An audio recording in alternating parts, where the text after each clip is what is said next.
اقوام متحدہ کا 77واں اجلاس جاری۔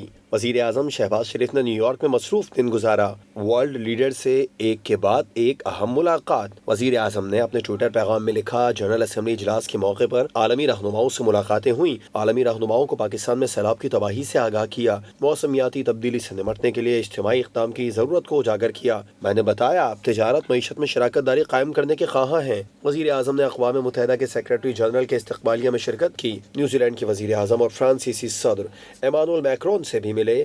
ملاقات میں دو طرفہ تعلقات اور سیلاب کی صورتحال پر تفصیلی بات ہوئی۔ فرانس نے سیلاب متاثرین کے لیے عالمی کانفرنس بلانے کا اعلان کر دیا۔ وزیر اعظم شہباز شریف اور ایرانی صدر ابراہیم رئیسی کے درمیان بھی اہم ملاقات ہوئی۔ دونوں رہنماؤں نے مختلف باہمی دلچسپی کے امور پر تبادلہ خیال کیا۔ شہباز شریف آسٹریا کے چانسلر اور اسپین کے وزیر اعظم سے بھی ملے۔ دیگر عالمی رہنماؤں سے ملاقاتیں بھی شیڈول میں شامل۔ وزیر اعظم شہباز شریف گلوبل فوڈ سیکیورٹی کانفرنس میں بھی شرکت کریں گے۔ دوسری جانب وزیر خارجہ بلاول بھٹو زرداری کی امریکہ میں اہم ملاقاتوں کا سلسلہ جاری ہے۔ بلاول نے سی ای او امریکی انٹرنیشنل ڈیولپمنٹ فائنانس کارپوریشن سے ملاقات کی۔ ملاقات میں نجی شعبے میں سرمایہ کاری کے مواقع پر گفتگو ہوئی۔ توانائی، زراعت کے علاوہ موسمیاتی تبدیلی سے نمٹنے کے منصوبوں پر بھی تبادلہ خیال ہوا۔ بلاول بھٹو نے انٹرنیشنل ڈیولپمنٹ فائنانس کارپوریشن کے سی ای او کو پاکستان آنے کی دعوت بھی دی۔ بلاول بھٹو نے کہا، معیشت اور خواتین کی خود مختاری پاکستان کی اولین ترجیح ہے۔